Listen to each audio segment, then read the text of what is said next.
शास्त्रार्थ की चुनौती तो सनातन धर्म में हमेशा से होती रही है। हर एक युग इस बात का सबूत है कि शास्त्र और शास्त्रार्थ हमेशा चर्चा में बने रहे हैं। रामभद्राचार्य जी महाराज ने जिस प्रकार का वक्तव्य दिया है, उसके बाद भारत के अंदर आम जन से लेकर के भक्तजन और संत समाज में काफ़ी ज़्यादा बहस का दौर शुरू हो चुका है। महाराज जी, क्या कहेंगे आप इस विषय में? इसमें भैया किसी आम जनता को कोई टीका टिप्पणी नहीं करनी चाहिए। ये संतों का आपस का परस्पर प्रेम है। संतों को भी ऐसी वाणी एक दूसरे के प्रति नहीं निकालनी चाहिए जिससे कि आम जनमानस अस्त व्यस्त हो जाए, क्रूर भावना एक दूसरे के प्रति जागृत हो। इसमें जो है ये सब नहीं होना चाहिए। संतों को तो सिर्फ भगवान का भजन करना चाहिए, बस। बड़ी अच्छी बात कही महाराज जी आपने कि लोग अस्त व्यस्त हो जाते हैं। कितना अच्छा मार्ग निकाला आपने। लोग ऐसे में खुद को साध नहीं पाते हैं, और जबकि संत हमेशा कहते हैं साधना का मार्ग, भक्ति का मार्ग क्यों नहीं साध पाते लोग महाराज जी?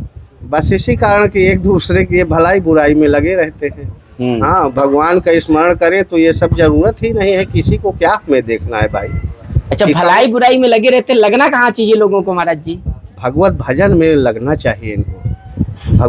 भगवान की सेवा करना चाहिए, उनका स्मरण और ध्यान करना चाहिए, जिससे कि अपना भी कल्याण हो और आम जनमानस का भी कल्याण हो सके। जी जी जी। लेकिन संस्कृत ना बोल पाना, एक ये कारण गिनाना विवाद का एक बड़ा कारण हो गया कि क्या विद्वता का प्रतीक सिर्फ संस्कृत बोल पाना ही होगा, या फिर जो लोग हिंदी में बात करते हैं, जैसे कि प्रेमानंद जी महाराज, बहुत बार वो संस्कृत के श्लोकों का वर्णन पहले भी कर चुके हैं। और दूसरी बड़ी बात तो ये भी है कि वह जीवन को जीने का मार्ग लोगों को बताते हैं। लगातार दिनों दिन उनकी लोकप्रियता बढ़ती चली गई, वो लोगों के दिल में जगह बनाते रहे। और उसका प्रमाण उस वक्त मिला जब रामभद्राचार्य जी महाराज का टिप्पणी करता हुआ वीडियो वायरल हुआ। तमाम आमजन आक्रोश से भर गए और रामभद्राचार्य जी महाराज के लिए कुछ ऐसी टिप्पणियां होने लगी जो शायद उनके भक्तों ने पढ़ करके कुछ अच्छा महसूस नहीं किया। प्रेमानंद जी महाराज को कि मूर्ख है, अज्ञानी है, संस्कृत का ज्ञान नहीं है, प्रवचन दे रहे हैं, क्या कहना चाहोगे? क्या मत है तुम्हारा? मेरा मतलब गलत तो नहीं कहूँगा मैं रामभद्राचार्य जी को, मगर उनका ये जो कहना है ये भी गलत है। ये गलत है? ये गलत है क्योंकि उनकी दोनों किडनी फेल हैं, वो सेहत से भी कमज़ोर हैं, मगर भगवान के प्रति जो उनकी श्रद्धा है वो सच्ची है जी।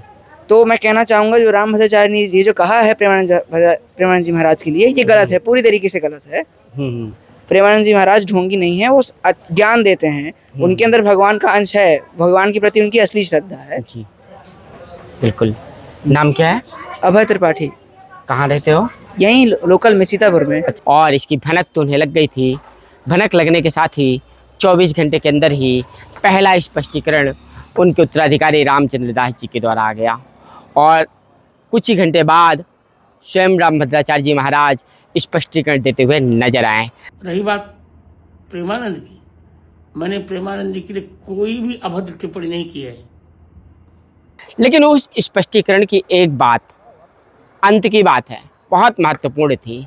रामभद्राचार्य जी महाराज ने पुनः यह कह दिया कि अगर प्रेमानंद मुझसे मिलने आएगा, मतलब प्रेमानंद जी महाराज अगर उनसे मिलने आएंगे तो वह मिलेंगे, आशीर्वाद देंगे और गले लगाएंगे। जो मेरे लिए भ्रम फैलाया जा रहा है ये गलत है। मैंने प्रेमानंद या किसी संत के प्रति कोई भी गलत टिप्पणी नहीं की है, और न करूँगा।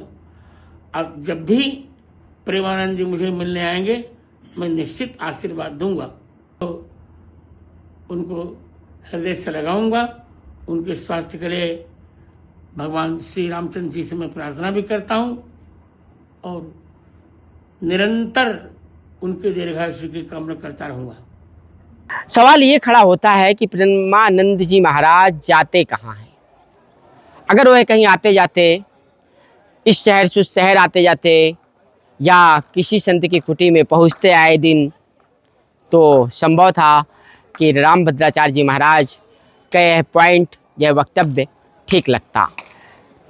वो यह भी कह सकते थे कि वो आ नहीं सकते हैं तो मैं प्रेमानंद जी महाराज के पास मिलने ज़रूर जाऊंगा। लेकिन इस लाइन पर भी आपत्ति ज़रूर खड़ी होने लगी कि आखिरकार अंत में भी आपने कहीं ना कहीं अपना अहंकार बता दिया। अब सवाल ये खड़ा होता है कि सनातन धर्म में और धर्मों में अंतर क्या है। सनातन धर्म की खूबी यही है कि सनातन धर्म में जो लोग महान माने जाते हैं, जो महान हैं, जो प्रभुता को प्राप्त कर लिए हैं, वह भी अगर कभी कुछ गलत बोल जाते हैं तो उन पर भी आमजन सवाल खड़ा करने लगते हैं। वहीं अगर किसी और धर्म पर बात हो जाए, जैसे खास धर्म है एक इस्लाम, वहाँ कोई मुल्ला मौलवी बोल दे तो उसके खिलाफ शायद ही कोई आवाज़ दे पाए। वहाँ की कट्टरता और यहाँ की सहिष्णुता, सनातन धर्म की उदारता विख्यात है। दो संत हैं और दोनों अपने आप में कहीं ना कहीं महान विभूतियों के रूप में जाने जा रहे हैं। क्या कहेंगे आप वृंदावन के प्रेमानंद जी महाराज के बारे में? विद्वान हैं, क्या हैं? देखिए, हम सब सनातन धर्म के लिए, जैसे हमारे जगत गुरु रामभद्राचार्य जी महाराज जी, वो भी एक महान विभूति है जी। प्रेमानंद जी भी हमारे लिए विभूति ही है। जो भी है हम तो उनको अपना भी मानते हैं। तो ये इस विषय को लेके विवाद संवाद की चर्चा जो चल रही है, हमारा समझ में है कि सब संतों का जो मत है, एक साथ बैठ के उसका क्या विषय है क्या नहीं, एक करके ये सब विवाद संवाद किया जाए। विवाद का विषय नहीं है। अच्छा, कहीं ये तो नहीं लगता आपको कि ये सोशल मीडिया पर जनता के बीच में लोकप्रियता की एक जंग है? लोकप्रियता की जंग क्या, हम सब एक है, संत सनातन के लिए लड़ रहे हैं, चल रहे हैं, जो भी कर रहे हैं, तो हम सब संतों के बीच में ही इसका परामर्श होना चाहिए। और ये जो है जी, कोई विवाद नहीं, ये संवाद के विषय सब इसको अच्छे से हल करना चाहिए। तो जैसे मान लीजिए आपको संस्कृत नहीं आती, उन्होंने कह दिया उन्हें संस्कृत नहीं आती, वो संस्कृत का श्लोक नहीं बोल सकते हैं, वो कोई विद्वान व्यक्ति नहीं, कोई चमत्कार नहीं है। क्या लगता है जिस प्रकार से लोगों के जीवन को उन्होंने प्रभावित किया है, बहुत सारे लोग प्रेमानंद जी महाराज के पक्ष में जाकर के खड़े हो गए, चित्रकूट से लेकर वृंदावन हर जगह आप देखोगे। तो क्या लगा आपको इस विवाद हमको से? ये लगा इससे विवाद नहीं, वो भी देखिए भगवान के तो भक्त हैं, राधा रानी के श्रेष्ठ भक्त हैं। उनके विषय में हम कुछ नहीं कहेंगे कि वो तो अच्छे हैं, भगवान के अनन्य भक्त हैं, तो उनके विषय में हम कोई टिप्पणी नहीं करना चाहेंगे जी। इसलिए अब आप समझिए कि इस पूरे प्रकरण के सामने जन चेतना एक महत्वपूर्ण बिंदु है। इससे पहले मैं बात करूंगा स्वामी अभिमुक्तेश्वरानंद जी महाराज की, शंकराचार्य अभिमुक्तेश्वरानंद जी महाराज, जिन्होंने तुलसी पीठ पर ही सवाल खड़ा कर दिया है। जब मामला विवादों में आया, चूँकि रामभद्राचार्य जी महाराज ने जिस प्रकार से शंकराचार्यों पर भी टिप्पणी कर दी थी कि भाष्य नहीं लिखा इसलिए वो नकली शंकराचार्य हैं, और इसके पीछे का तात्पर्य यही था कि मैंने भाष्य लिखे हैं और मैं असली शंकराचार्य हूँ, तो यह लड़ाई कहीं ना कहीं धर्म की तो थी ही थी। इतना सरल नहीं है, लेकिन बड़ी सरलता के साथ अपनी स्पष्टीकरण की शुरुआत रामभद्राचार्य इस बात से करते हैं कि हिंदुओं एक हो जाओ। अंत में बात वहीं आ गई कि हिंदुओं एक हो जाओ। अंततः यह कह करके ही डैमेज कंट्रोल किया जा सकता था, क्योंकि हिंदू बट रहा था, दो संतों के मार्ग पर बट रहा था। विवाद का संग्राम छिड़ चुका है, क्या सोचना है आपका? देखिए, जैसा कि हम आम जन मानस के लिए तो दोनों ही सिद्ध लोग हैं, लेकिन जहाँ तक बात है कि मैं एक इशारे में बात कहना चाहूँगा कि ज्ञान रावण के पास बहुत था और शायद प्रहलाद जी के पास उतना ज्ञान नहीं था, लेकिन वो भक्त की श्रेणी में आते थे जी।